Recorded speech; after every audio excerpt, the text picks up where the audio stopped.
ukuthula emhlabeni kubantu abathokozelwa nguye uJesu Kristu inkosi. Jesu Kristu inkosi. Siyambonga-ke, siyamdumisa uNkulunkulu ukuba sikwazi ukuhlangana futhi namhlanje sibe khona phakathi kwenu emva kwamasonto amaningana singekho. Siyambonga kakhulu uNkulunkulu, siyamdumisa. Angibingelele-ke abefundisi baba Mthembu noma Mthembu, angazi noma khona ngimshiyane ngingazi. Bingelele obaba bonke abakhona, baba uMkhize siyabonga ukhona ufikile, siyambonga uNkulunkulu. Bingelele omama bonke abakhona, intombi nensizwa noSunday School egameni lenkosi yethu uJesu. Bingelele umphathi wohlelo nosishayela insimbi. Usuku-ke oluhle uNkulunkulu akasiphe lona, kumnandi kwasekhaya. Ngijabulile-ke kakhulu izolo ngibona bebekhona sinabo eHammersdale lapha eMagaba Hall. Siyabonga kakhulu, kuba mnandi umumile ubone ubuso bujwayele. Abanye-ke bahambe nesibusiso sami, angisafuni ukubabheka ngoba abazange beze bangibingelele, abazange bangihawula. Niyazi ukuthi uma ningihawula nisuke ninginike isibusiso sami, nihambile ningazange sengiyangibuka-ke manje. Angizange nje nize ngibone imoto esisuka, hawu sebeyahamba laba bantu. Hayi kulungile-ke, angazi noma yini ngoba banamzali yini. Anginawo umzali, yini kufanele ngenze ukuze kobaba wethu uyahamba umuntu engahlulanga kubaba, angazi. Ayasidlulele lapho, ngijabula kokuthi ngimbonile eHammersdale, ngiyabonga kakhulu. Ngiyafisa nje ukunibuza into emnandi ukuthi umuntu uma ekhuluma la phambili akaphendula. Ukunibuza entabeni ukuthi isipheko senisikhiphile yini? Ngiyayibuzela, isipheko senisikhiphile yini? Sengidlulile-ke ngoba siyangena ngapha nangapha kwaba kude, buza-ke nake engayibuza. Angixoliseke nge-inconvenience eyenzekile ngapha akubhakeki. Ngicabanga sekwamasande amabili ngabhakeki. Ngiyakholwa ngezayo ukuthi sekubhakeka-ke usuphelile umsebenzi ubuwenziwa. Besilinde ukuthi kome nje kusasa-ke ugcina inkosi bazofika bazosiqhuba lesitamkopho. Sikhulu-ke nanisibona isala amanzi azokwenzeka la uma sekufakwe ikhaphothi esingazi-ke soyifaka nini, kodwa-ke kusazokuthatha isikhathi. Sihlukana phakathi bese kuba-ke nalamathoyilethi angale. Uma kwenzeka banenkinga sikwazi ukuwaphambula siwasekhona. Sihlukanisiwe-ke phakathi, siwu-7 meter ubude, u-3 meter okufaka indle, u-4 meter okufaka amanzi. So-ke sekuphelile-ke, siyamkholwa uNkulunkulu ukuthi kusasa uma sibekugqibile kuzoba kuhle, kungabonakali. Sakhiwe saqina kunazo zonke-ke esesake sazakha. Ngicabanga ukuthi ngisho ngabeka isitimela, ubeke amasondo isitimela sihambe lapha, ngeke kwenzeke lutho. Lezi ezinye ziqinile, ungabeka itrakhi double diff, bayazi abazi double diff itrakhi esinda kakhulu uma ilayishile. Hayi lesi-ke ngeke isizwe nokuzwa nje ukuthi kuno-double diff phezulu, ngoba nami ngibalekela ukuthi ngasekufakiwe imoto zabantu ziphonseke. Siyambonga-ke kakhulu uNkulunkulu. Bazalwane, sidinga indawo la nihamba khona nilalele, sidinga indawo yokwakha eseduze. Ngake ngasho ukuthi sidinga iplazi. Iplazi angiboni sokuthola la, lizoba kude. Iplazi liney'ndleko kakhulu ngoba iplazi lisibiza ukuthi libiza 3-4 million. Emva kwalokho bese yonke lento esesiyenze la funa useqala phansi eplazini ngoba lizobe likude.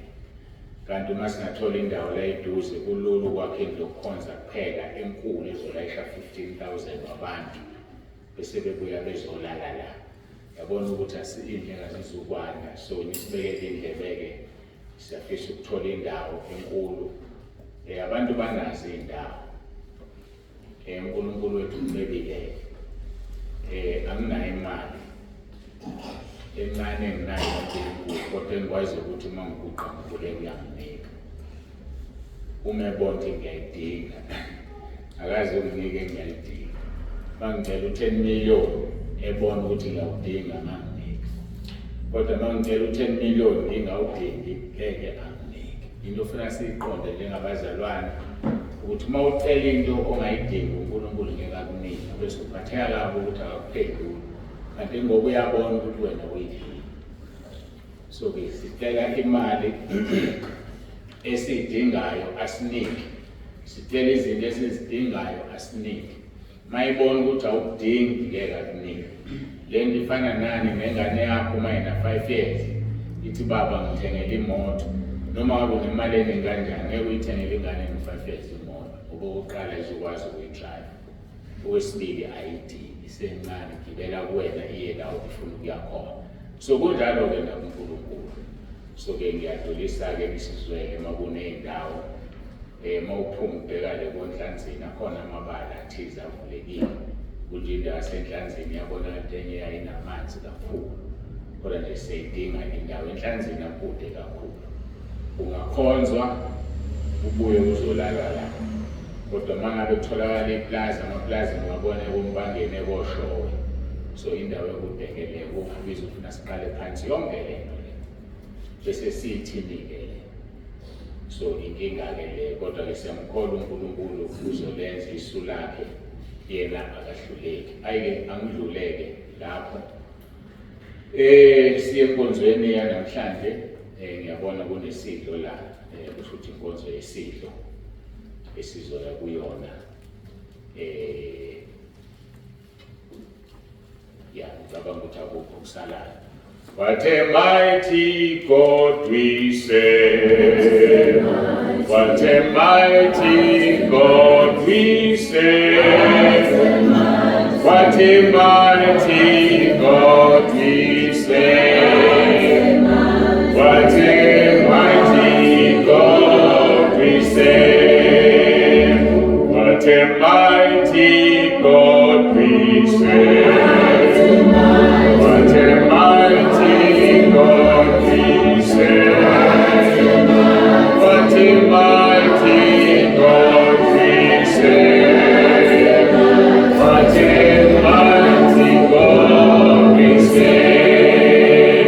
What a mighty God we serve. What a mighty God we serve.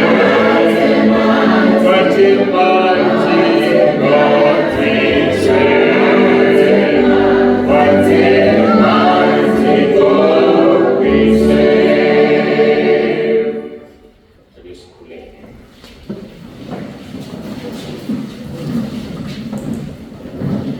Baba ongcwele, Baba olungileyo, egameni lomfeli wethu uJesu ophilayo, siyazithoba phambi kobuso bakho. Siyabonga ngakho konke okuhle osenzele khona, ukuphila ungenye zezinto ezinhle osenzele zona. Uyasipha okokugqoka, uyasipha ukudla, asisweli. Siyakhuleka-ke Nkosi ukuba ekungasweleni kwethu singabi abacebile bese siyakhohlwa, ngoba sibabonile abaningi bayaceba bese bekukhohlwa wena. Sisize Nkosi singabi mpofu ukuba sikusole sikhonone, kodwa siphe lokho obonayo kusifanele ukuba sikukhonze sisengabafokazi kulelizwe, singakafiki isikhathi esizayo, ngoba sikhona lesi sikhathi lapho sizohamba uhambo esingase ubuya kulona, lapho sizohamba ngesingle ticket ongeyona i-return. Ngakho siyakhuleka-ke uNkulunkulu wethu sihlale sikulungele lolo hambo.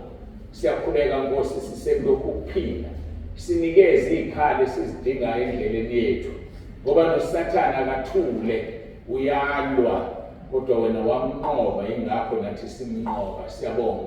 Siyakubonga uNkulunkulu nomusa, njengoba lisho izwi lakho kwabaseKorinte bokuqala chapter 15 verse 57, Lithi makabonge uNkulunkulu sipho ukunqoba ngenkosi yethu Jesu Kristu.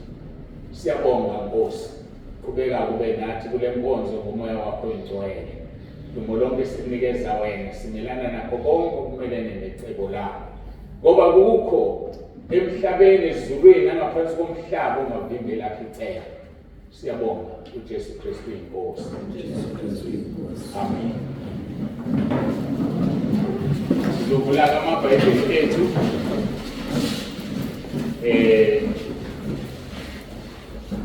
Book of John chapter 6. Book of John chapter 6.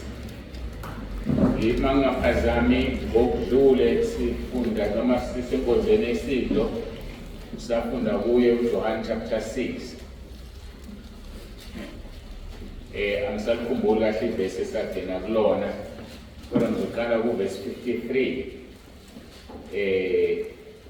Sizokhuluma ngawo lawo mavesi kodwa 53 esasufundile kuqala. Khona uJesu wathi kubo, ngiqinisile ngithi kini, uma ningayidli inyama yendodana yomuntu niphuze igazi layo, aninakuphila phakathi kwenu. Verse number 54, odla inyama yami aphuze igazi lami unokuphila okuphakade, mina ngiyakumvusa ngomhla wokuphela. Verse 55, ngokuba inyama yami ingukudla isibili negazi lami lingukuphuza isibili. Odla inyama yami aphuze igazi lami uhlala kimi nami kuye. 57, njengalokhu ubaba ophilayo ungithumile, nami ngiphila ngobaba, lowo ongidlayo naye uyaphila ngami. Lesi siyisiko esehle ezulwini, kungenjengalokho okhokho benu badla imana bafa. Osidlayo lesinkwa uyaphila phakade. Lokho wakukhuluma esinagogeni efundisa eKhaphenawume. Nkosi mayibusise ukufundwa kwethu la. Sizoqala ke sigxile kuverse 56. Usuku lwesidlo, odla inyama yami aphuze igazi lami uhlala kimi nami kuye. Kukhona isisho abake basisho bathi you are what you eat. Uyilento oyidlayo. Uma udla junk food ubonakala ngomzimba wakho ukuthi udla junk food. Uma udla ukudla okuphilayo okuphilisa ubonakala ngomzimba wakho. Umuntu nomuntu uyilento akayidlayo. Ngoba nohluphekayo odla kancane lokho asuke ekutholile kuyalala engadlile ubonakala ngomzimba wakhe ngoba uyazaca abemncane. So umuntu nomuntu uyilento ayidlayo. Nakwelika moya kunjalo. Umuntu nomuntu uyilento ayidlayo. Abanye bayidla ngesonto kuphela, abanye bayidla nsuku zonke njengoba sidle ekhaya lezwi, sidla izwi every day.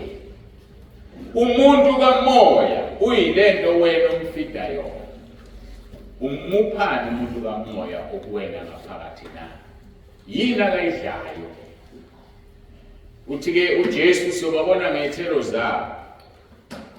Ama-orange angathela yini ulamula na? Ama-peaches angakhipha yini ama-plums na? Cha, ngeke. So lento eyikhulumayo thina sesiyazi ukuthi lento idlayo. Kuyenzeka kabanye babukeke bekhona ekhaya lezwi kanti inkonzo abasayilaleli. Badle okunye ukudla bakuyeke lokho njengomuntu uma yenokudla eplatini udla akuthandayo kangafuni. Baningi abantu sinabe ekhaya lezwi kodwa badle esikudlayo. Uzubona umuntu esephuma uthi uyabheka lo muntu ngagcina ni-communicator naye. Akusabonakala ngisho ukubonakala wangena mhlambe ngo-2022 2021 uyaphuma manje. Isimanga leso. Kusho ukuthi lo muntu bequbile nje. Mhlambe fake i-timer yokuthi after 7 days konke okungenile akucishe noma after 24 hours konke okungenile kuyacisha. Namanje ke kunjalo kwelika moya khona abantu abenze njalo. Abala inkonzweni ngoba bephoqwe isimo. Uzothini ubani mangasayi enkonzweni? Uzothini baba wasekhaya mangasayi? Yena umama wasekhaya uzothini? ubaba uzothini mangasaya enkonzweni. Bese bakhona abanesibindi nje abangasaya enkonzweni. Kungadikizi nenqulu, kungenzeki lutho nje. Hayi futhi abareport kunjalo ke kwelikamoya. Umuntu yilento akayidlayo, yini wena oyidlayo? Yini ozifunzayo? Ngiyadabuka ngoba abanye bazophaphama sebengale kwethu. Becabanga ukuthi basazohlala emhlabeni. Akho noyedwa owaziyo. Uthi uJob ebhala ekholomoya kaNkulunkulu. uNkulunkulu izinsuku zethu uzibeke esandleni sakhe, wabeka umkhawulo ukuthi umadluli nangengozi kuwona. Mhlawumbe namhlanje abanye bethu umkhawulo unamhlanje. Umbuzo wami uthi ma uphuma umphefumulo namhlanje yakhe. Izinto zenzile. Washo njalo uJesu ekhuluma ngenye indoda eyicebile. Wathi uNkulunkulu uthi namhlanje ngiyakulanda izinto zenzile ziyoba ngezikabani. Usufukuzileke wakwenza uthi ulungiselela ukuphila kwasemhlabeni nokhohlo kwasezulwini. Selifikile usuku lwakho, izinto zenzileyo zizoba ngezikabani. Zizoba ngezikabani. Umbuzo kufanele uphenduke. Ikuphi okungcono ukulahlekelwa izolo lonke kodwa uzuze umphefumulo wakho na? Bantu abaningi bakhetha ukuzuzizwa balahlekelwe umphefumulo yabo. Angazi noma ukusimajineni isihogo ukuthi sinjani. Kodwa khona into ebuhlungu ngesihogo. Ukuthi uma uzwa ubuhlungu yokuzwa wedwa. Bebe ubabona bekhona baseduze nawe nabo bezoba bobodwa ubuhlungu. Sokuzokusiza ngani ukusaba umuntu wenza izinto wenzela umuntu. Ngoba uhluleka ukubhuka uthandaza ucele uNkulunkulu akule into oyifunayo. Senza ivice versa uthi uJesu Matthew 6:33 funani uNkulunkulu nokulunga kwakhe konke okunye uzokunezela kini. But sithanda ukuzifunela izinto simose isikhathi kanti isikhathi asikho. Jesu uyabuya. Abebengayile eHammersdale ngethemba bayizwile inhloso umama umkholokotho uthuthe ukhuluma esedina amazwi anzima kabi engwesabana wathi embonweni kuvelile ukuthi emva kwale nkonzo eseHammersdale Nkosi uJesu siyabuyizola nebandlalana. Lawo magama aya ngokuthi wabuka ukulokhu uhlangothi lokuphila. Angwaphili. Lawo magama wabuka kuya ngokuthi ukulokhu uhlangothi lokuphila. Uma usohlangothini olurong lokuphila uzobona ngathi kukude kuya kweNkosi uJesu. Nandi iBhayibheli. Libhale 1500 years ago. Likhuluma ukuthi uJesu sezobuya kodwa sekuphele 1500 akakabuyi. Kuya ngokuthi ulalela lento kulokhu uhlangothi. Mhlawumbe usazophela u10 years engabuyile. Mhlawumbe uphela another 100 years engakabuyi.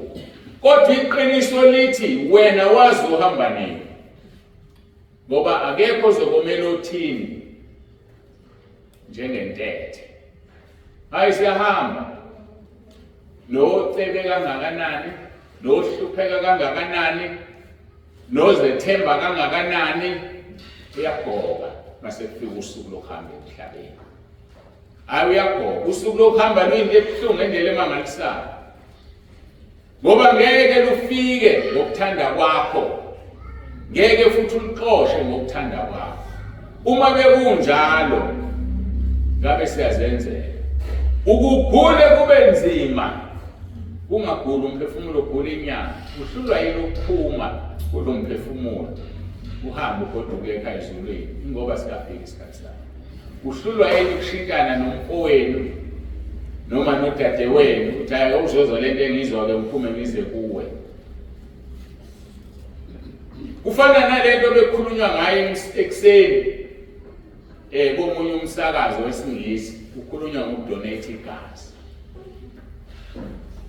Ukudonate igazi kunombuzo ohlala ugijima. Kuyisono noma kusona isono na? Ngoba uLevitikus 17 verse 11 and 14 uthi umphefumulo wento ephilayo uhlala egazini. So kuyisono yini ukufakelwa igazi noma kusona isono na? Kuthi angiyeke ngayiphendula. Ngishile. Sikhuluma la ngoJesu othi odla inyama yami aphuza igazi lami. Uhlala kimi nami ngihlala kuye ngoba siyilento esidlayo. Into edlayo ihlala kuwena.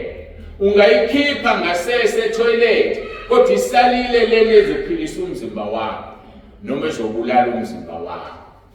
Mawudla upoison, mawuke ufaka nje wawudla wathi ukugayeka ngisho ungaphuza into ekukhiphisa gijima etoilet awusaphumula ususele destroy umzimba wakho. Mawudla into ephilisayo makeqala nje yathi ukugayeka ngisho ungagijima uphuza amaphilisi uye etoilet isisele lento ezokuphilisa. Uthi uJesu odla inyama yami aphuza igazi lami uhlala kimi nami ngihlala kuye. Yini oyidlayo? Yini oyidlayo?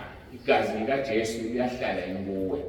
Ngeke ngayithinta izolo ngihlale ngiyithinta la masikhuluma ngesidlo ukuthi igazi likaJesu umoya ongcwele. Uyahlala umoya ongcwele kaJesu kuwe na. Yini ungabi nawo unembeza mayihlala kuwe na? Yabona sengikhuluma ngento ekude. Kanti ubani omkhulu unembeza nomoya ongcwele? Unembeza kubantu abangenayo umoya ongcwele. Umoya ongcwele mayekhona unembeza uyathoba ngoba sekukhona ongaphezulu kwakhe. Manje abazalwana abangenayo umoya ongcwele banonembeza kodwa naye uyafa unembeza bemnyama. Umuntu angakwazi ukwenza izinto okufanele azenze sefele unembeza.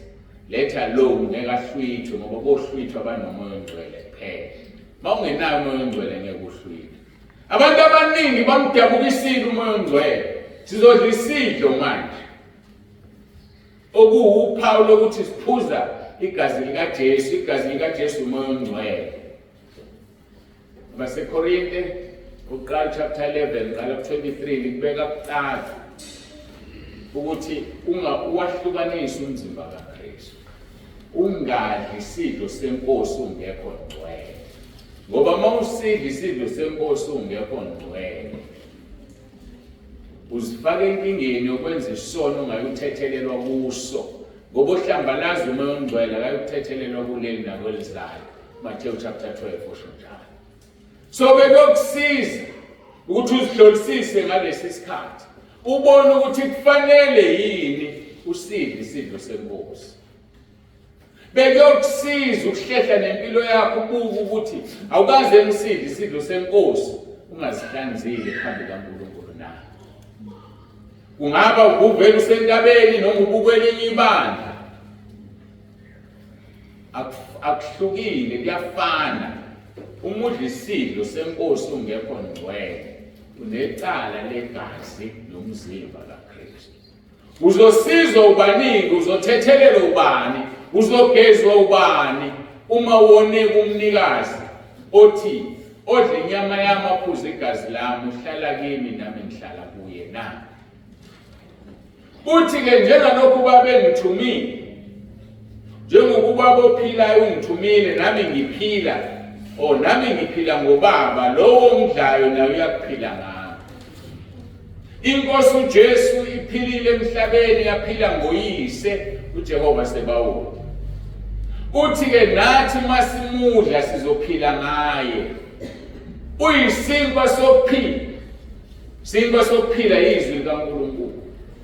Igazi lakho umoya ongcwele azihlukani lezi zinto. Isikhathi esiningi umuntu mayedla uyadla abesefuna ukukwehlisa. Nathi sidla nasi isinto esiyizwi sehlise ngomoya ongcwele.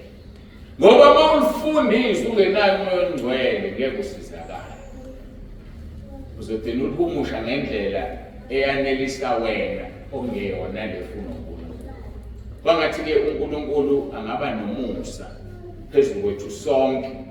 Naye wonke umuntu ozoyilalela le nkonzo uyibuka ku-YouTube noma uyayilalela. Wazi ukuthi odla inyama kaJesu aphuza igazi lakhe uhlala kuye nawe uhlala kuyena. Kodwa njengokuba uJesu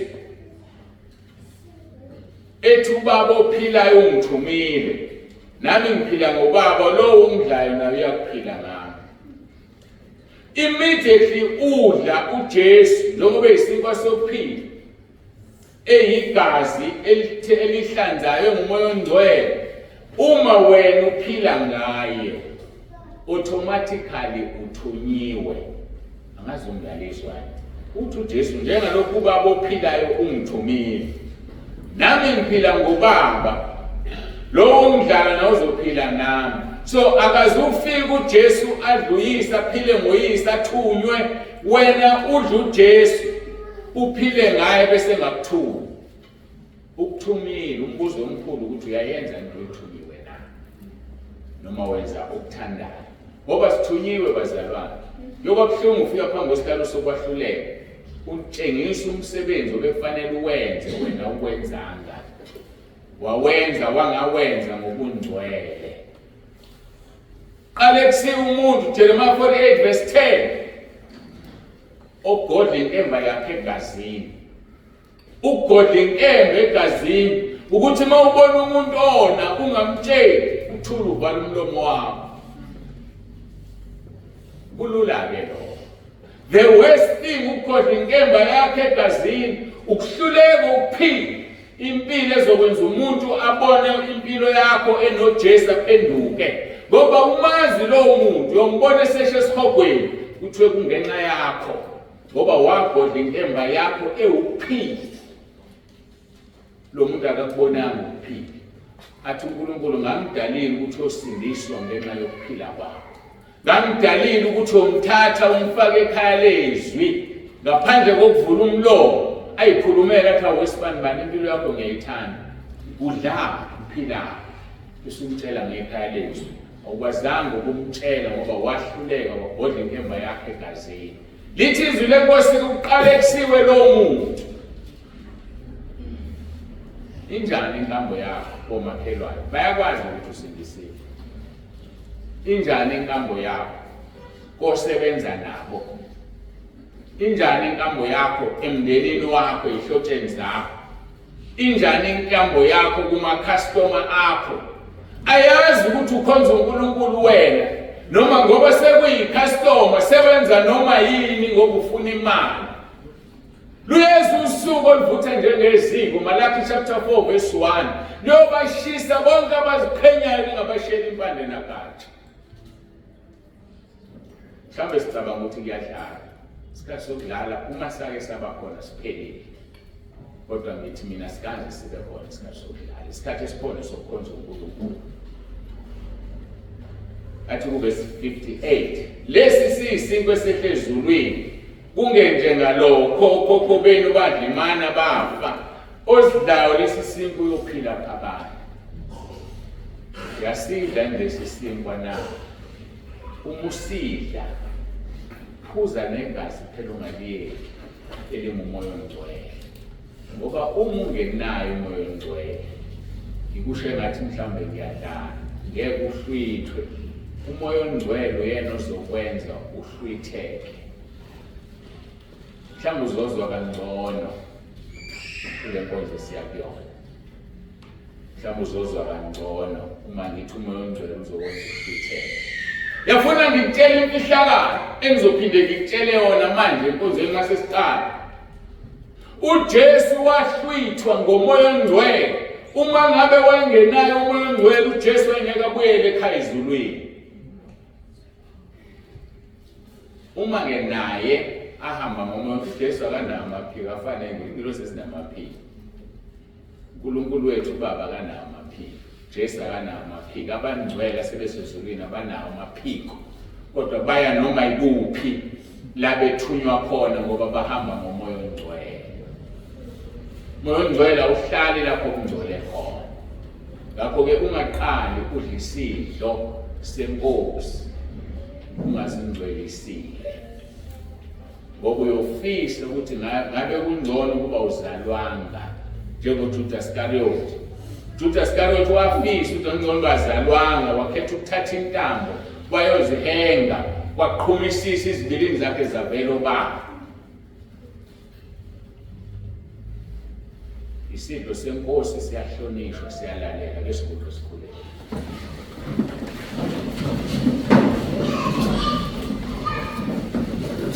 Babongcwele, babolungileyo, uNkulunkulu wethu nomusa, siyabonga ukuba phambi kobuso bakho, siyabonga ukukhuluma kwakho. Sisize Nkosi, sipha amandla namehlo kamoya ukuthi sidlule kumuntu, ngoba inkinga yethu emhlabeni ukubuka umuntu bese asese izinto azikhulumayo. Sisize Nkosi sidlule kumuntu, ngoba mina uqobo lwami bacabanga ukuthi babona mina nami ngihlezi phansi ngilalele. Inkonzo yesidlo iyinkonzo eyisithombe esihle kakhulu, ngoba inkonzo engaprepare engalungiselwa ngalutho. Okufanele abantu bazi ukuthi uma kuyiyona ukhuluma wena uqobo, ukhuluma umuntu. Sisize Nkosi ngokushilo kuJohana chapter 12 verse 48 wathi ngeke usasehluleka, kodwa yizwi olukhulume kithi elizosahluleka. Sisondela kuwena Nkosi, usukhulumile kumanje. Sisize Nkosi, sikholwe ngokushilo kuJohana chapter 5 verse 24 wathozwa izwi lakho akholwe, unokuphila okuphakade akasayi kwahlulelweni, ngokudlulile ekufeni wangena ekuphileni. Izwi lakho lizohlulela laba abangakholwanga izwi lakho. Sisizeke sikholwe Nkosi, kungabe ukukholwa kuphela, kube ukukholwa okunezenzo, ngoba siyezwa namadimoni ukuthi ayakholwa azathuthumela. Siyabonga Nkosi, ngiyakhuleka ukuba usibusise lesi sitsha, usahambe emhlabeni wasithabatha, wabonga wasibusisa, wathi thabathani nonke kuso nidle, lokhu kungumzimba wami onikelwa ngenxa yabaningi.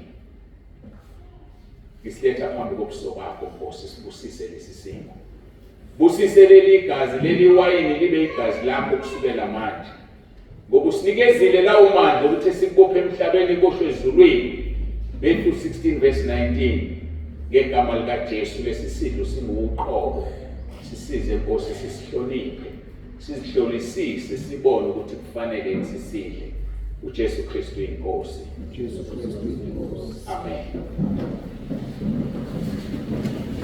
Inkosi ekakemeo ongeni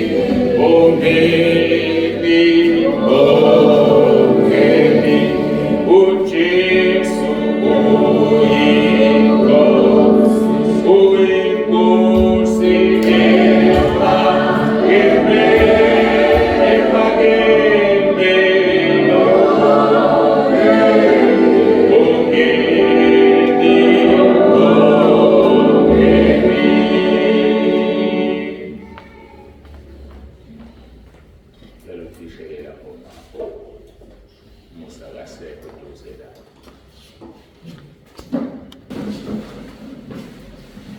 babongcwele, babolungileyo, uNkulunkulu wethu onomusa, siyabonga, siyazithoba ngalesi sikhathi. Uthe njalo masenza le nkonzo sikhumbule, ngoba simemezela ukufa kwakho uzubuye. Silindele ke Nkosi ukubuya kwakho, sikulindele Nkosi, sisize biyele ilo naloyo njengenhlamvu yeso lakho, njengokushilo uMahubo 17 verse 8 ukuthi inhlamvu yeso lakho usibuyela njengayo. Sizinikela kuwena Nkosi ukuba siwenze umsebenzi wakho, noma unzima noma ulula, lokho ufisa sikwenze sisekulomhlaba Nkosi sizokwenza. Sathane uyathanda noma akathandi, bantu bayathanda noma bathandi, sisaba wena ngokushilo kuMatthew 10:28 wathi masesabe wena ngokunamandla nosumbulela umuntu usumphothe esikhobweni. Abanye abantu ngeke basenzele lutho.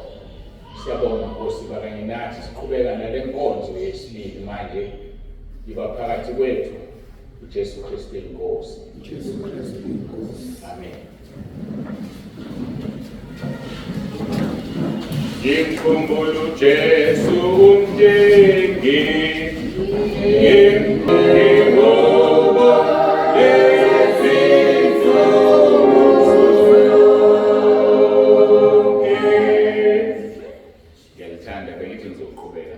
phezulu sengiyaliyeka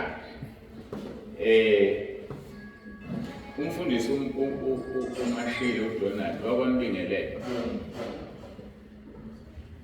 niyamazi wanibingelela oh okay ngoba usekudlulileke sengingakuveza nobala ukuthi usukile la isuke khona eWitbank uhlala eWitbank ezobambana noNkulunkulu insuku eziwu-40 uphumileke namhlanje qedile izolo beku-40 days siyambonga kakhulu uNkulunkulu ngaye uyisibonelo esihle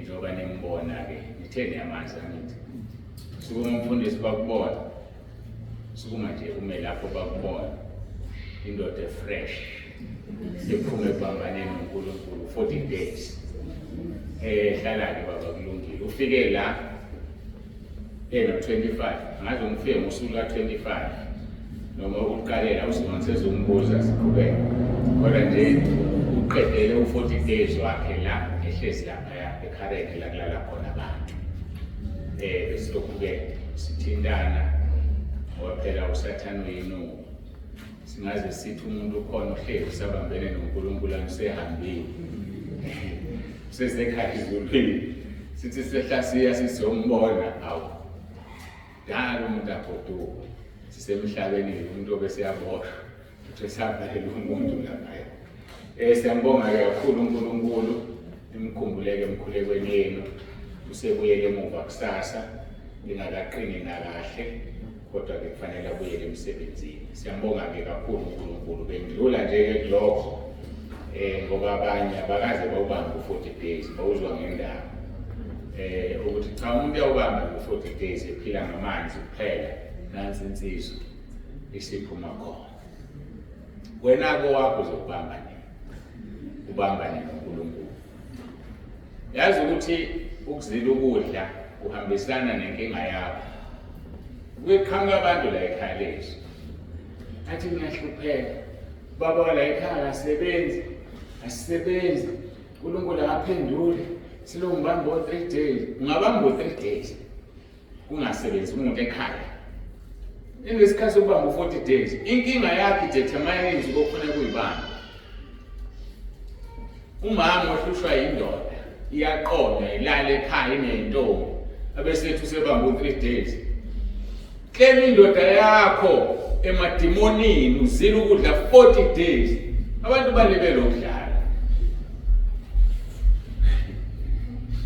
isono sangena ngokudla emhlabeni Adam no-Eva badla kwangena isono u-Esau walahlekelwa ifa lobuzibulo ngenxa yeplate lokudla delani ukudla nibambane noNkulunkulu inkinga yakho izokudluka isuke uma ungafuni ukwenza lokho angazi abanye bakhala babonise bandentela umthandazisi uNkulunkulu ungikhiphile kuloko hayi ngoba ngiyanithandazisa nonke basentabeni endlu kaJehova basekhaya lethu kodwa umuntu ofuna yedwa nomkhuleko cha ikhona umkhuleko sayinikezwa akahambe nje ayokhuleka mase ngifile uyotshela abantu akukhulelise ngoba nami ngizohamba la emhlabeni angizophila ingunaphakade ngiyahamba nami kusekuseduze ibuze ukuthi uzosala uthandaziswa ubani kanti okabani uNkulunkulu kaNtsibande hayi athi futhi yakhe Roma ukhuleka kwaNtsibande owethu sonke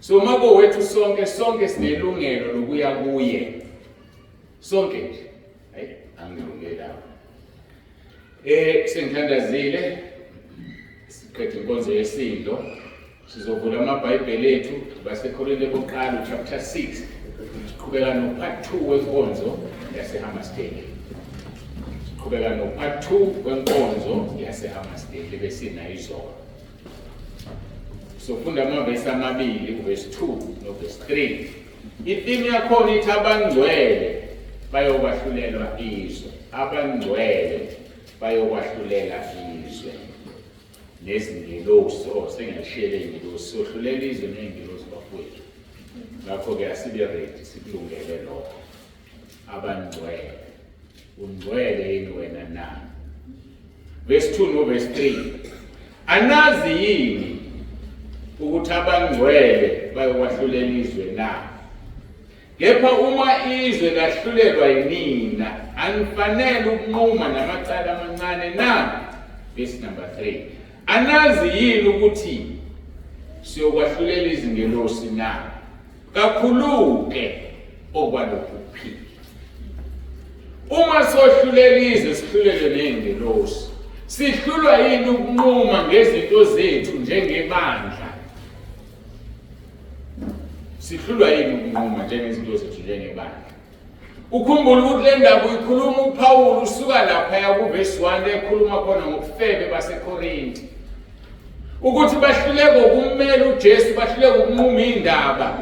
Uyabakhumbuza ukuthi sizohlulela izwe. Ma uhlulwa ukushaya ingane yakho ungayishayi, uzohlulela kanjani izwe? Uma uhlulwa ukushaya umthetho ekhaya lakho, kukwampunzi endlemini, umfana uma efuna ukuletha intombi uyayiletha nje. Abashadile laba bantu. Ifika futhi ingene ekitchen ipheke kudliwe impela la ekhaya. Kodwa abazalwane labo. Udla ushevu, udla upoison. Beyisaba le ndodana yakhe yenza leyo nto. Mhlawumbe yona yondlayo la ekhaya. Uzohlulela kanjani izwe? Kuhlula ukuhlulela emzini wakho. Kuhlula ukuthatha inyathelo ezisemqoka emzini wakho. Siphuma la uPawulu kade ekhuluma kuvesi 9 ethi nganilobele encwadini yami ukuba ngingahlangani nezifebe, angisho izifebe zalomhlaba nokuba abahahayo nabaphangi nokuba bakhonza izithombe, ngokuba phela ngabe nginelo kuphuma ezweni. Verse number 11. Kepha manje nginilobela ukuba ningahlangani nomuntu obizwa ukuthi ungumzalwane uma isifebe, noma engohahayo noma engokhonza izithombe. Khulunywa ngabantu abangabazalwane behluleka ukumela ukuba ngabazalwane. Uzohlulela kanjani izwe na? Uzohlulela kanjani ingelosi na? Uhlula ukuphumela obala, udalule umsebenzi wobumnyama. Uyasebenza la usebenza khona bayantshontsha phambi kwakho. Ujatshulisa ukuthi wena awuntshontshe. Uthi ngikuvulele lelizwe lidalwa umsebenzi. Mhlamba wazi ukuthi kunesono sokungadalula base-Efeso.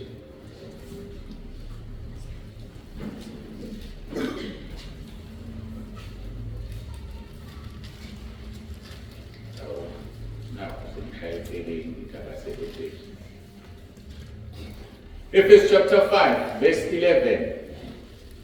Noma siqale ku-verse 10. Nihlole ukuthi kuyini okuthandeka enkosini.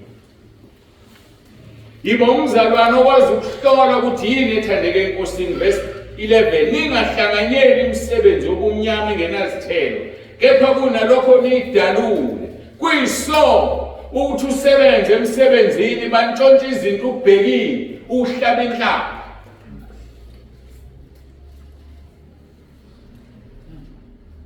Nidalule imisebenzi wobumnyama, uhlole ukuthi kuyini okuthandeka enkosini.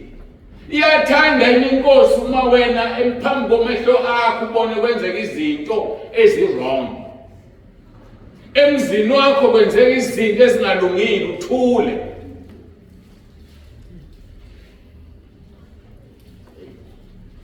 Angibuyele lapha ya.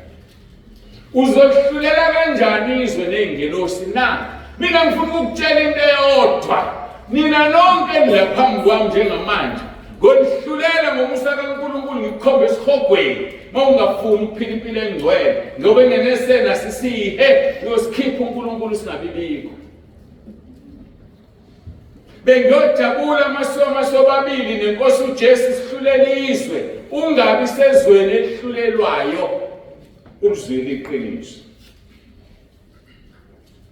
Buza umbuzo okizolo namanje ngisawubuza ukuthi kuyokwenzeka nini ukuthi abangcwele bahlulela izwe ney'ngelosi na? Impendulo ithe emva kokuba sesibonakalile phambi kwesihlalo sokwahlulela. Kodwa ayikakabi definite, kodwa iprocess iqala emva kokuba sesibonakalile phambi kwesihlalo sokwahlulela sikaKristu. hayi ukwahlulelwa kokugcina. Lesi sihlalo sitholakala kwaBesibili abaseKorinte chapter 5 verse 10 esikhuluma ngokuhlulela kukaKristu. Uma ke sesibonakalile miningi iminyaka ezodlula ima abangcwele bezohlulela ingelosi. Ukubonakala phambi kwesihlalo sikaKristu kuyobe emva kokuhlwithwa kwebandla. Mase kuhlwithiwe ibandla sonke sizobonakala bese siyanikwa njengalokho esikwenzile. Bese kuphela iminyaka ewu7 yenhlupho emhlabeni. Sekwambulwe umphiko uKristu. Abantu sebenophawu 666 emabunzini abo. Abayosala lapho bengahlwithanga nebandla bayongena ezulwini ngegazi labo. Ngoba kuzobe sekufanele ukuthi ungavumi ukuthatha u666 ushaywe ubulawe usungena ngegazi lakho usangena ngekaJesu ngoba umelene nomphiko uKristu ngoba ufundile ngaye wezwa ngoba sishumayela. Bekuyokusiza ungahlali ulindele leso sikhathi seyinhlupho uhlwithwe nebandla. Ngigcizelele mawungenayo umoya ongcwele ngeke uhlwithwe. Uthi lo verse 10 obaseKorinte besibili chapter 5 ngokuba thina sonke simele ukubonakaliswa phambi kwesihlalo sokwahlulelwa sikaKristu ukuze lo nalo yamukele njengalokho akwenzileyo esesemzimbeni noma kuhle noma kubi. Ngaphambi kokuba wamukele kuzovivinya imisebenzi esikhulume ngayo sisempolweni, sikhulume ngayo nayizolo sayithinta. Sathi imisebenzi izovivinywa ilo naloyo umsebenzi oyezosha kuzobonakala ukuthi uphuma emlilweni wena kodwa kuzobe kusho umsebenzi. Imqheleke sizoyinikwa emva kokuba sekuvivinywe umsebenzi womuntu bese siyayinikwa imqheleke. Usukulungeleke ukwahlulela izwe uma usunikiwe umqheleke. Le mqheleke miningi ingaphezulu kweyishumi noma mangithi to be exact iyishumi imqhele sezweni lenkosi okukhulunywa ngayo. uNkulunkulu esipha ithuba ngomtshela lemqhele. Kodwa khona ukhuluma ngawo uPaul umqhele wokulunga lapha kwaBesibili uTimotheo incwadi yesibili kaPaul chapter 4 verse 6 and 8 ethi ngokuba mina sengiyanikelwa lesikhathi sokumuka kwami sesifikile ikulwile ukulokuhle ngiqedile ibanga ngidinile ukukholwa verse 8 sengibekela umqhele wokulunga libambelele kunomqhele wokulunga ngithe imqhele mingaki iwu10 eseBhayibhelini kunomqhele wokulunga eyakungipha wona inkosi ngalolu suku mahlulelo olungileyo kungena ingedwa kepha bonke abathandile ukubonakala kwabo. Lo mqhele uPaul akazuthola yedwa uzothola nabantu abathandile ukubonakala kukaJesu. Abanjani abathandile na abaphila impilo engcwele? Ngoba kusiza ukuthanda ngomlomo kodwa izenzo zibe ziphika ukuthi uyathanda ukubonakala. Mufundisa isambule ekugcineni lithi izwi Nkosi Jesu woza. Ungajabula mayifika manje. Mayifika nje manje mahlwethu. Kodwa abahamba ngobungcwele bambiza bathi Nkosi Jesu woza. Ngikhumbule sami isalukazi esingizalayo uma ubo 42 sanginika leyo uma ubo 42 kuyingoma sesihambe emhlabeni. Mase bengitshela babeseduze naye bathi ayikhuleke ethandaza ethi Nkosi ngilande ngoba ngiyahlupheka kulomhlaba. Inyembezi zakhe seziwukudla kwakhe. Ethandaza ekhala kuNkulunkulu wezwa ukukhala kwakhe kodwa wezwa kabuhlungu ngoba wahamba ngesandla somuntu. NoJesu ufikile emhlabeni ezosifela kodwa wasifela ngesandla somuntu. Nansi into ebuhlungu ngoNkulunkulu ngoba ethanda ukwenza intando yakhe akancane ukwenza intando yakhe ngomuntu abese mjezisa lowo muntu kanti uyena othe akenze leyo asimkhonzeni uNkulunkulu bafowethu noma nesikhathi sokudlala uzogcwalisa imibhalo ngawe makukhulunywa abantu abanjengoJuda bese kuthiwa njengosibanibani naye wafana noJuda gcwalisa umbhalo yini ngakhulunywa nawe ngokuthi kuthiwa njengosibanibani naye wafana noDaniel ayisonke nje wasila sizogcwalisa umbhalo kuya ngokuthi ugcwalisa kanjani wayikhala efuna ukuhamba umama ulifunde iHubo 42 elithi njengendluzela yomela amanzi kanjalo umphefumulo wami umela uJehova wahamba kanjani umama umzalayo wangena ekhaya izulweni ngoba ngangingakhali wangenza nga-strong uNkulunkulu ngendlela emangalisayo. But after 14 days ngoba sasizwana naye that is when I started crying ngakhala zabuya inyembezi ngamkhumbula ngakhala then uNkulunkulu ayisengivezela ukuthi uphi kusukela lapho ngathola uthule enhlizweni yami ngoba wangivezela umbono ngangikhala ngingasacontroleki ngathi mangenile ngobusuku lapho ngazibona ngifikile lapha kade ehlala khona ngoba benza umsebenzi kaNkulunkulu kwelinye ibandla engeke ngilisho mangifika khona ma ufunani lani ngoba wena usekho la athi ngizolanda impahla mntana wami ngibone vele impahla zakhe sizibambe ngiphathise sihamba masiphuma nansi iMercedes enhle evulwe phezulu singene kuyona idriver yami ayidrivanga yahamba vele yaphakama yathi yaphakama le moto yathi la iqeda khona ukuphakama ngabona izwe elihle ngendlela engakaze ngiyibone zindlu zakhona ziyigolide imigwaqo yakhona igolide angiyazi yasalaphi le moto ngabona sesihamba nje nomama silandelana sibheke egate masihamba nabo abanye abantu bashawula yini baya somewhere la kuvulwe incwadi ngavele ngaza ke kwachaza babuzwa amagama bayatheka ukuthi kubhaliwe igama labo ukuze basuke bayikuleli yasanga ukuthi nesihamba nomama siyakuloba asidlulanga lapho saqonda mina mase sofike sangithi ma sizongena kanjani kimina kube ngathi ukhona ngoba isekhulile kunentombazana ahlala naye emgadana umtshelile lo mntwana ohlala naye ukuthi awuzivulela isango wangibheka wahleka wathi ungakhathazeki mntanami sizongena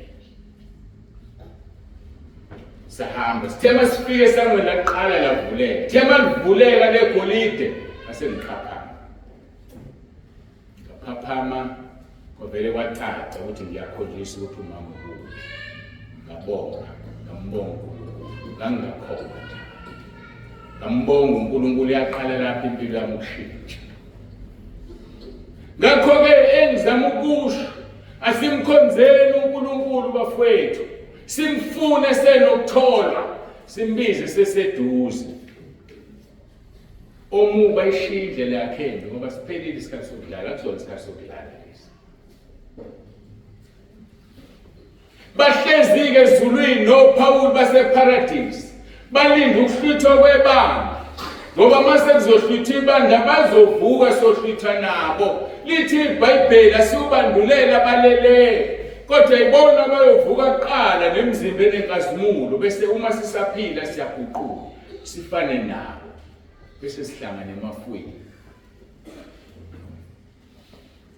emafwini yini funda amahubo 104 verse 3 inqola kaNkulunkulu ahamba ngayo noJesu ahamba ngayo sihlangane emafwini lisithathe ifu lisise kuyo lithi yobe semoyeni yena lisise kuyena mawusale lapha ngiyadabukela mase sifikile ezulwini sekubona kaNkulunkulu sekuzoba yilolu suku ke esesizovela phambi kwesihlalo sikaKristu kuvivinywa imisebenzi umsebenzi wakho usha uzobonakala ukuthi ushila uphuma emlilweni kodwa khulunywa ngabangcwele uzongena ezulwini bese kusukhona ubuhlithekile kodwa uma umsebenzi wakho wakhile la phezulu kwedwaleni uJesu umile uzobe usuthola imqhele. Uthi kuPaul, umqhele wami wokulunga ungilindile, nabo bonke abathandile ukubonakala kwenkosi. Uyathanda yini uJesu abuye manje? Noma ufuna ukudelay ukuya kwakhe awakabe right? Phuthuma, sonke asazi uzobuya nini, kodwa yena useyabuya. Yilo-ke lolo suku oluzoba luyisuku lwemqhele. Sengishithi imqhele u-10. Ngathi uhlwithwa ngomoya ongcwele, ungangidabukisi umoya ongcwele kaNkulunkulu kuwe. Efesu chapter 4 verse 30. Ningamdabukisi umoya ongcwele kaNkulunkulu enabe kuphawu ngaye kuze kube usuku lokuhlengwa kwenu. Njengamanje siyasindiswa sonke usuku nosuku, but kunosuku lokuhlengwa. Ngesikhathi ususindiswa ukugcina uhlengwa umphefumulo wakho ususwe emhlabeni. Uma kumdabukisile umoya ongcwele kaNkulunkulu ngeke uhlwithwe, ongenayo umoya ongcwele ngeke ahlwithwe nebala.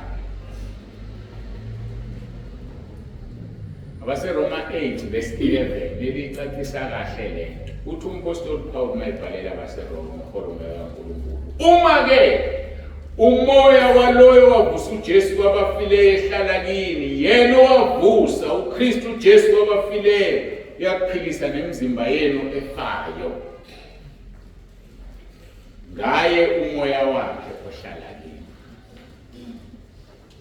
Angiliphinde, uma-ke umoya waloyo wavusa uJesu kwabafileyo, umoya waloyo, ubani wavusa uJesu kwabafileyo? uNkulunkulu uyise. Umoya wakhe ehlala kini, yena owavusa uKristu uJesu kwabafileyo uyophilisa nemizimba yenu efayo ngaye umoya ongcwele ohlala kunini. So ngamanye amagama, nomoya ongcwele uzophilisa nomzimba wakho ofayo. Kuya ngokuthi kuthanda ukubuka kanjani. Imuphi umzimba ofayo? Yilo wenyama. Ake sibuke ikumusho lesingisi, New King James Version. But if the spirit of him who raised Jesus from the dead dwells in you, he who raised Christ from the dead will also give life to your mortal bodies through his spirit who dwells in you. Will also give life to your mortal bodies. Uzoninikeza impilo, uzonika imizimba yenu impilo. Uma nithi ngesizulu uzophilisa imizimba yenu, it sounds like uma ngigula uzomphilisa. Yebo, kodwa kushiwo lo. He will give life to your mortal bodies. Uzonika ukuphila emzimbeni yenu efayo. Exactly yilento ukuthi abafile bazovuka kuqala bengesena kubola iguqula imizimba yabo. Uma thina sisaphila, our bodies will be given life. Ngoba sizoshintshwa. Akukhulunywa ngokuvusa ngokugula la. So umuntu ongenayo umoya ongcwele, your body will never be given life to be raised. Ngoba umoya ongcwele unjani? Akekho. Usiyangizwa la ngihamba khona manje umuntu onomoya ongenayo ongcwele kahlwitha. Because umoya waloyo owavusa uJesu kwabafileyo uyena oyovusa nemizimba yethu ayiphilise. Noma ngithi lesizulu ukuthi uyayiphilisa sicabanga ukuphila eguleni, lisho ukuphilisa sulungela ukuhlwithwa. Ngeke uhlwithwe ungenayo umoya ongcwele. Uzoba naye kanjani umoya ongcwele? Uqamba amanga, uhleba, uzonda, khuluma izinto ezingafanele ngomlomo wakho, you name it. Ngamanye amagama-ke bazalwane, sizohlwithwa ngoba sinomoya ongcwele. Umsebenzi kamoya ongcwele ujulile. Ingakho uJesu ekhuluma ethi ohlambalaza umoya ongcwele akanakuthethelelwa kuleli nakwelizwayo, ngoba umsebenzi kamoya ongcwele ujulile ngendlela emangalisayo. Ngiyizwe nje abantu kulula nje, mfethu umoya ongcwele uthe hayi. Omunye wemisebenzi yakhe njengoba ngishilo ukuthi uzosinika ukuphila emzimbeni ethu efayo, John 6:63 usho njalo. Inkosi uJesu yathi ngumoya ophilisayo, inyama ayisizi lutho, amazwi engiwakhulume kini angumoya, angukuphila. Ngiyadabuka nje ngoba asikwazi ukushumayela ngeSingisi. Otherwise kunezinto ezisilahlekelayo kulamabhayibheli ethu esiZulu. Angikuphinde bese ngisho ngeSingisi. Inkosi uJesu yathi ngumoya ophilisayo, inyama ayisizi lutho, amazwi engiwakhulume kini angumoya, angukuphila. Lalela umsho leSingisi. It is the Spirit who gives life. The flesh profits nothing. The words that I speak to you are spirit and they are life. Amazwi engiwakhulume kini angumoya. EsiZulwini bathe babhale ngamagama amancane angumoya. But ngeSingisi ukhetheleta uspirit okungukuthi umoya ongcwele. Uthi uJesu amazwi engiwakhulume kini angumoya ongcwele, angukuphila. Bafowethu ngaphandle kamoya ongcwele, and ukuze uzazi ukuthi unomoya ongcwele, buka impilo yakho. Ukhona umoya ongcwele kuwe. Wazi kahle ukuthi ukhona noma ngeke. Uyayazi impilo yakho. Akahlahla kuzole khona. For instance, into elula nje. Alifiki iphupho elingcolile kumuntu onomoya ongcwele, ngoba umoya ongcwele ungumlilo. Amadimoni awasondela azokuphuphisa kabi. Yebo uphuphile kabi, wanqoba wathi uJesu Kristu inkosi lanqobeka iphupho. But the fact is there is no Holy Spirit in you. Indlela elula yokusibona unawo umoya ongcwele noma unawo. It is the Spirit who gives life. The flesh profits nothing. The words that I speak to you are spirit and they are life. Sambona umongo imqoka kanjani? uJesu inkosi yethu ayenzanga lutho ngaphandle kamoya ongcwele. Ayike ngithanda ukushuba-ke ngesinjalo. uJesu inkosi yethu ayenzanga lutho ngaphandle kamoya ongcwele. Yini wena uzoyenza umoya ongcwele ngekho? Sizobala ezimbalwa, mhlawumbe ezinye soyiqedele enkonzweni elandelayo amazi. Number 1, inkosi uJesu kuzifika emhlabeni yafika ngomoya ongcwele. Luka 1:35. Ingelosi yaphendula yathi kuye, umoya ongcwele uzakuza phezu kwakho, amandla ophezu konke akusibekele. Ngakho-ke okungcwele okuzozalwa okuzothiwa indodana kaNkulunkulu. uJesu wangena ngomoya ongcwele kuMariya. Khumbula amagama engiwashilo, akenzanga lutho ngaphandle kamoya ongcwele. Yini wena uzoyenza? Umoya ongcwele ucategorizwa njengamandla. Uthi umpostoli Paul Philip 4:13, nginamandla okwenza konke ngayo ngiqinisana. It's another way of saying nginomoya ongcwele engenza ngayo izinto. Uthi la ingelosi ithi kuMariya, umoya ongcwele uzakuza phezu kwakho, amandla ophezu konke. Umoya ongcwele ungamandla. Uma ethi uPaul senza izinto ngamandla esiwanikwe uNkulunkulu, senza izinto ngomoya ongcwele. Uma sikhulekela umuntu asinde, akusithina kusona amandla ethu, amandla kamoya ongcwele.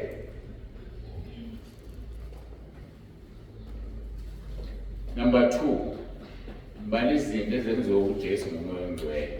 Esiphambanweni uma esefa wathatha umoya ongcwele wawubuyisela kuyise. Phela nokuthi akasho ukuthi ongcwele ngoba naye ongcwele. Uthi Luka 23:46, izwi lika7 esiphambanweni.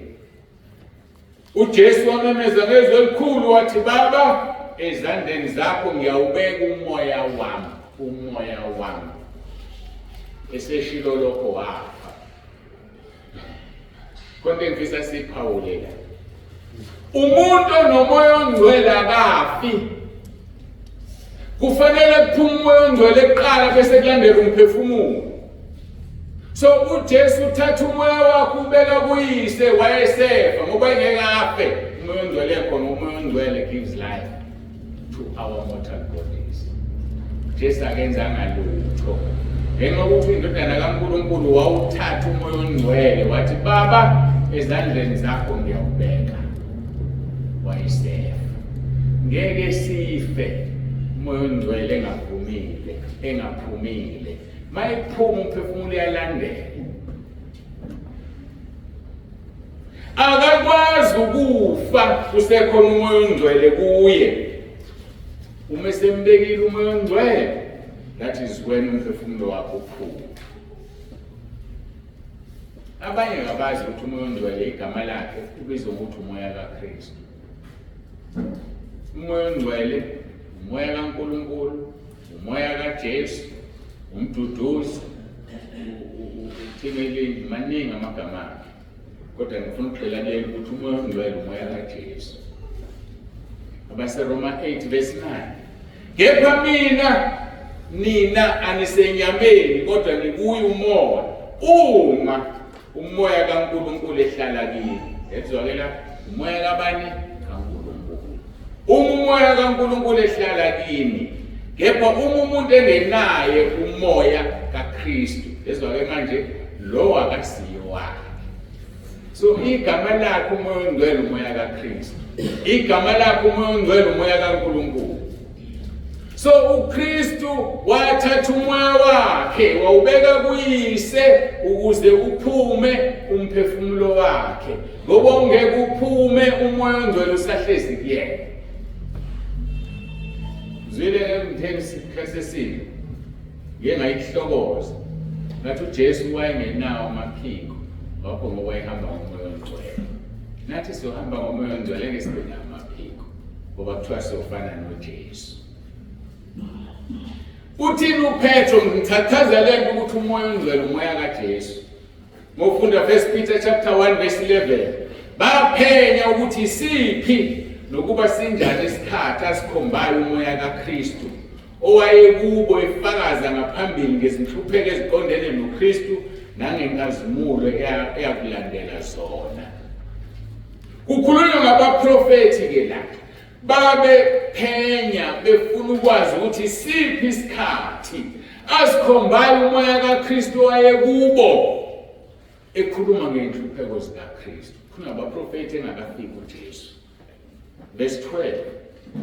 Abambulelo ukuba bangazikhonzi bona, kepha nina ngalezo zinto enishunyayezwa zona manje ngaba nishumayeza ivangeli ngomoya ongcwele othunywe vele ezulwini, izinto ezizifisa izingelosi ukuzibona. Izingelosi zihlezi ezulwini zifisa ukubona sishumayela ivangeli ngomoya ongcwele, ngoba sikwazi ukwenza lutho umoya ongcwele ngekho kuthina. Njengoba nenkosi uJesu ingenzanga lutho ngaphandle komoya ongcwele. So usho njalo-ke uverse 12 uthi babembulele ukuba bangazikhonzi bona kepha nina. Noma amagama abaphile ngaphambi kwethu abazikhonzanga bona, bakhonze thina ngoba benze konke okusemandleni belalela umoya ongcwele ukuze babe isibonelo kuthina basikhonzile. iBhayibheli libhalela ukuthi thina sazi ukuthi bahambe kanjani enhluphekweni abanye ukuze nathi sikwazi ukunqoba, because we have to follow suit. Umoya ongcwele umoya kaNkulunkulu futhi umoya kaKristu Jesu. Umoya ongcwele ungamandla kaNkulunkulu. Umoya ongcwele unika ukuphila, uyaphilisa. Nokho-ke ngeke uphendule umbuzo othi kuyokwenzeka nini ukuthi abangcwele bahlulele izwe nezingelosi na. Masihlangane upart 3 wale nkonzo. Asiguqe sikhuleke.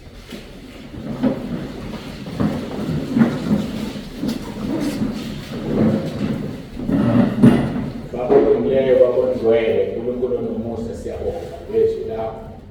Siyabonga Nkosi ukuzwa ukuthi awenzanga lutho ngaphandle kamoya kaNkulunkulu, umoya wakho njengoKristu. Ingakho nimunye, uNkulunkulu Baba, uNkulunkulu Indodana, uNkulunkulu Moya Ongcwele, ngoba nibambisene nimunye nasebenza. Siyabonga Nkosi kakhulu. Nanti ibandla lakho lisize libambe imfihlakalo ukuthi sidinga ukuba nomoya ongcwele, ngoba ngaphandle komoya ongcwele akukho kuzosisiza. Siyakubonga-ke Nkosi ngakho konke, siyakudumisa. Siyabonga ukuthi siqhubekile nale nkonzo ukuthi kube manje. Usisa ilona loyo oyilalelile nozayilalela. Ubasize Nkosi abantu bakho bezwe ngokushilo ku1 John chapter 4 verse 5 and 6. Wathi loyo ongokaNkulunkulu uyasizwa ukuthi sithini, kodwa abezwa ngoba bona basibona basekhaya. Siyabonga Nkosi, siyabonga kakhulu indlela osiqoqe ngayo namhlanje. Nabanye beqoqekile ezindaweni ezihlukene nama-branch ala ekhaya ngwabeka kuwena. Siza abaholi bawo babe yilento Nkosi ofisa babe iyona, babe yilento wasabela yona entabeni yendlu kaJehova kuyabonelelwa. Kungabe bikho nomunye kubaholi abasemabranchini ozophuma eceleni. Ngiyakhuleka Nkosi, ngoba mayiphuma eceleni uphuma nebranch yakho ezifake ehlathini. Siyacela Nkosi ukuthi usivikele sonke njengenhlamvu yeso lakho. Sho njalo kuMahubo 17 verse 8. Udumo lonke lungo lwakho lukufanele izikhathi zingakabikho namanje. uJesu Kristu inkosi. uJesu Kristu inkosi. Amen. Siyabonga uNkulunkulu. Angidlule kule issue. Inkosi ithi ngiyiphansi. Ngoba abanye abantu sebenenkinga manje. Uzowenza njani ukuze ngithole umoya ongcwele? Kuthiwa ngiyichazele. Uzichaza nje ngamafushane yinde. Umoya ongcwele ungena ngendlela ezimbili kumuntu. Ziwu-2. Azikho ngaphezulu kwa-2. Umoya ongcwele kumuntu oklini, ongcwele, osindisiwe, uNkulunkulu uyamnika umoya ongcwele. uNkulunkulu uyamnika umoya ongcwele. Indlela yesibili ukubekwa izandla bese umoya ongcwele uyangena kuwena. Ziwu-2. Kodwa kufanele ukukhumbule ukuthi umoya ongcwele uNkulunkulu. Maye nguNkulunkulu ngisho ngakubeka izandla manje. Ma uNkulunkulu engafuni ngeke angene. Ngoba kacontrol umuntu. So ke ngiyithanda le ukuthi uNkulunkulu uyazinikela umuntu yena umoya ongcwele ngesikhathi sakhe. Ngoba uzophuma la ukhohliseke mangikubiza ngithi wozani lapha afuna umoya ongcwele. Ngimbeke izandla khona bazophuma bengenayo ngoba ngikwazi ukucontrol. Ngesikhathi engibiza uNkulunkulu wabona le ndlu encane eyiphelela la. Ngahamba ngavakashela omunye umzalwane. Mangifika kuye kunemvuselelo enkulu eyayiza ngaleso sikhathi. It was 2012.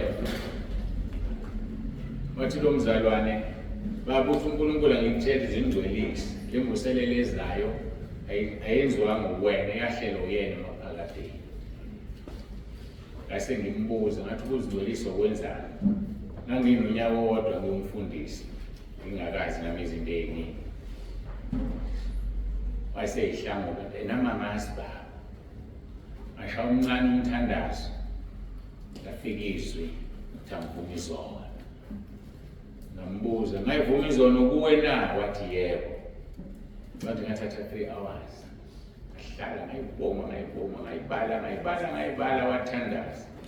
Ngathi mangisuka kuye lathi izwi hamba endlini yenkonzo ithandaza.